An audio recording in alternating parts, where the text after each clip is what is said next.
I bullied the wrong girl. Hi, my name's Sarah. I don't know about you, but I love school. I get straight A's, and I guess I'm kind of pretty because so many people tell me that, and loads of the older boys in school want to take me to their prom.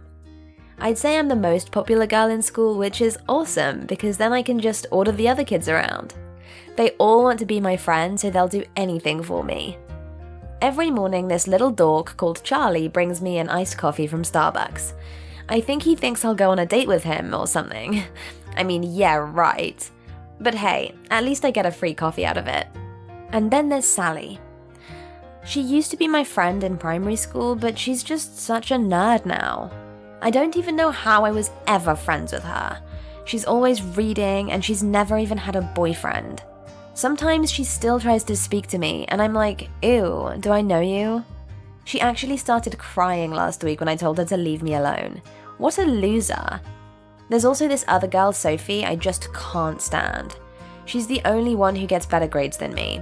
Always A+, and it drives me crazy. How dare she do better than me? She never ever puts her hand up, but the teachers all seem to love her regardless. In math class last week, the teacher asked a super hard question, and I knew the answers straight away, so I raised my hand. After I'd given my answer, before the teacher could even respond, this smarty pants Sophie girl turned to me and said, "Sorry, but that's not the correct answer." The correct answer is, yeah, blah blah blah. I couldn't believe she'd embarrassed me like that in front of the whole class. She'd pay for this. After school, I waited around and decided to give her a little scare, just, to put her in her place. I started following her home and decided I'd jump out at the right moment and give her a piece of my mind, once and for all. I managed to get ahead of her and hide behind a tree. I was all set to jump out and show her who's boss, when suddenly she disappeared. Where'd she gone?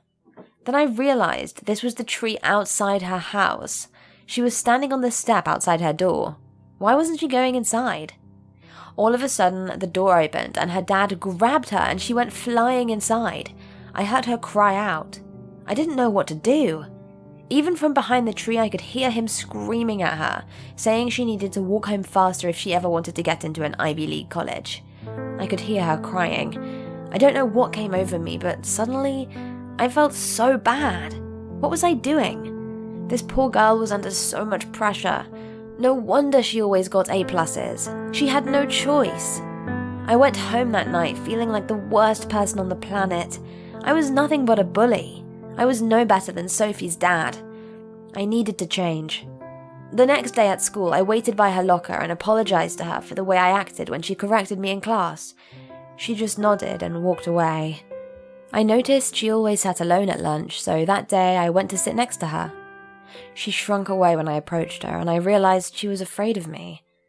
In that moment, I felt horrible. Why had I been treating people so badly? Especially Sophie, who had this horrid home life. I sat down opposite her and smiled. I introduced myself and made some small talk. The next day, I brought in some cake my mum had baked and shared it with her. Slowly but surely, we became friends, and one day I plucked up the courage to ask her about the bruise on her wrist. She broke down into tears. I hugged her and said it's okay, we can sort it out together. I took her to the school counselor and waited outside while she told him everything that had been happening at home. She started going there once a week for counseling sessions, and eventually, the counselor called her parents in to discuss what was going on. I was there for Sophie the whole way through it all. And by the end of term, we were best friends. I still feel terrible that I judged her before I even got to know her. I had no idea the demons she was facing at home. In fact, after that day that I followed Sophie home, I've never picked on anyone ever again. I bought Charlie a coffee and decided to go on a date with him. It wasn't right for me to judge him on how he looked. We actually got on so well and had such a fun evening, and now he often hangs out with me and Sophie. And even Sally too. We made up, and I couldn't be happier to have her back in my life. The thing is, no one deserves to be bullied because you never really know someone's story until you get to know them. So be kind. What do you think of this story? Feel free to share your comments and stories in the comments section below. And don't forget to like the video and subscribe to our channel.